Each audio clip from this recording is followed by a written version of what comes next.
Well, I may not be as smart as I'd like to be, but I'm smart enough to know there are smarter people than me. I'm Dusty, from down under, in Australia.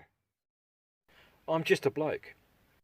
I like beers with mates, I like big V8s, I like dining out with a glass of red, I like nature and art and being out of my shed. I like campfires, singing, playing guitars, and contemplating the universe under the stars. It all happened a few years ago when I decided to broaden my horizons.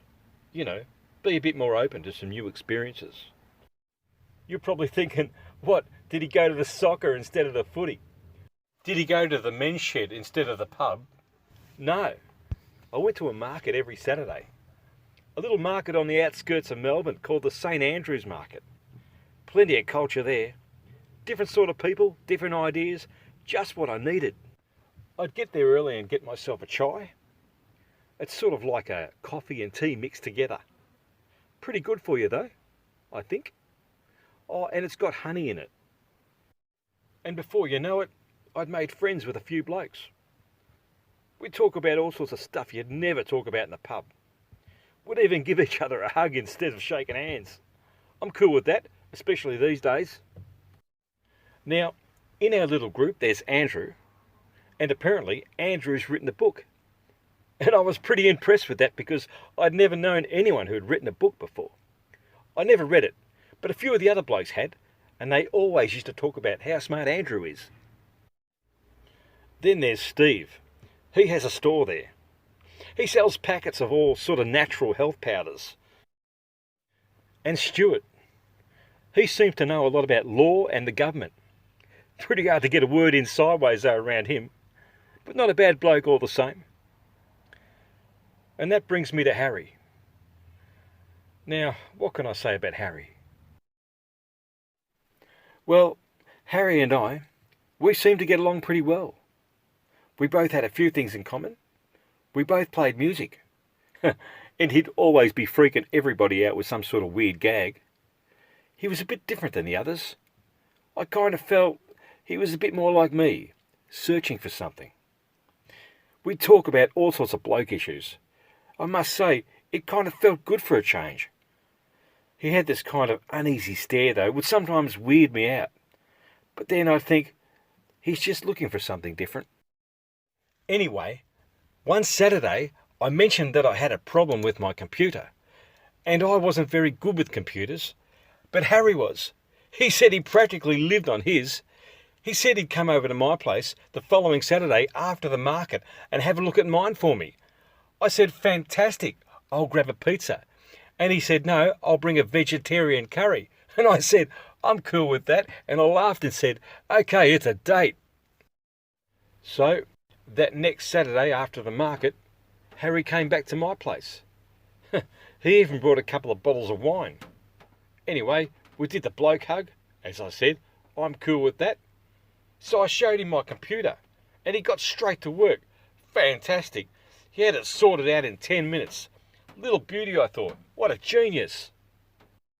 So I lit up a little fire in the backyard, and I grabbed a couple of wine glasses, and we had a vegetarian curry dinner under the stars and the full moon. It was a great night. We spoke about our feelings, and I even tried to impress him by pointing out Venus and Mars and some other galaxies. I must say, Harry looked really surprised that I was into that stuff. Anyway, time was getting on, so we wrapped it up with a chai and another bloke hug. With that, Harry looks up at the full moon. Then he looks back at me, and he gave me that weird stare again. And then and there, he lays it right on me. He tells me that he's like he's a flat earther. A flat earther. He tells me the earth is flat and that space doesn't exist. Like he's serious. Well, I didn't say anything. My body sort of went numb. I just said goodbye. Like I've never heard of anything like that. I mean, bugging me dead, I love the stars, space, the universe, the moon, all that stuff. I thought about it all week. Like, I know I said I want to broaden my horizons, but I didn't want to flatten them out completely.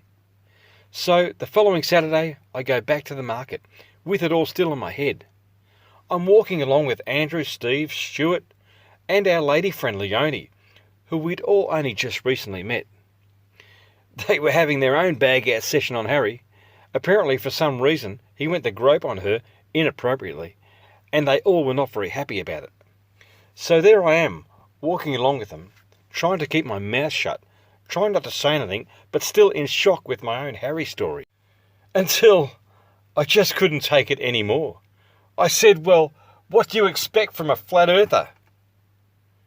Expecting the relief of a big burst of laughter from all of them, Andrew just turns around and says to me, "It is flat.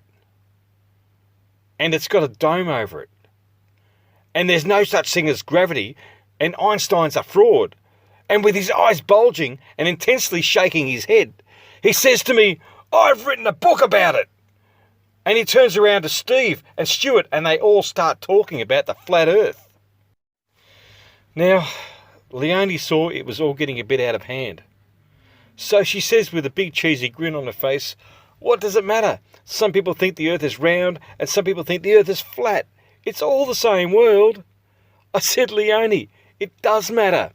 Thinking the earth is flat is bloody ridiculous." So, with all that, and the realisation that my expanding horizon journey was being led by a group of people that believe we are living in a snow dome, was a devastational blow. So that Saturday night, instead of going to my local pub for dinner, and a few quiet ones, I went home to contemplate my own universe and lick my flat attack wounds with a beer and of course a pizza. I fired up my computer and I typed in the words flat earth. Well, it lit up like a bloody pinball machine. I was totally amazed. I thought, what, there's other people who really believe this? Like a lot of people? So, just to see what was in their heads, I tried watching some flat earth videos until I couldn't stand it anymore. I thought the only facts these jokers have to offer is they're either stupid or they're bloody con artists. But then I discovered some flat earth debunking videos. They're like scientists and professors and just people with a few brains that get stuck into flat earthers. I can't say I blame them.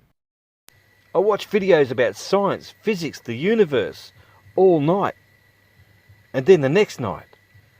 And then every night for a year or more.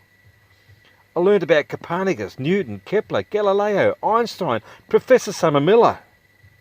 I learned so much that even me mates in the pub started calling me Professor Dusty. I know I'm not a real professor, but now I tell you what, I take my bloody hat off to those who are. I don't really see Harry much anymore, or the others.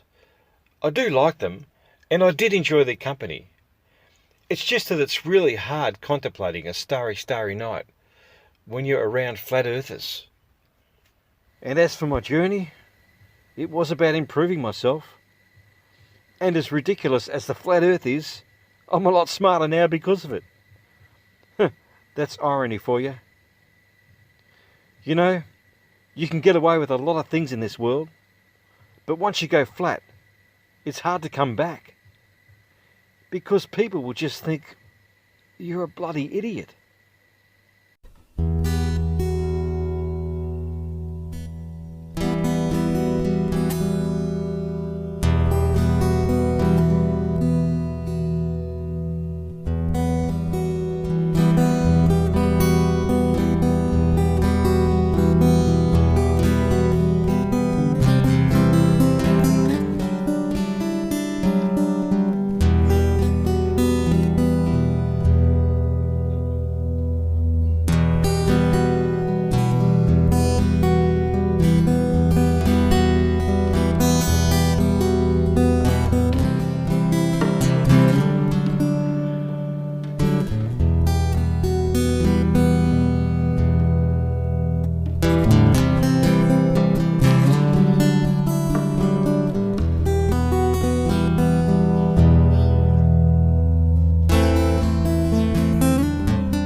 moment. Yeah.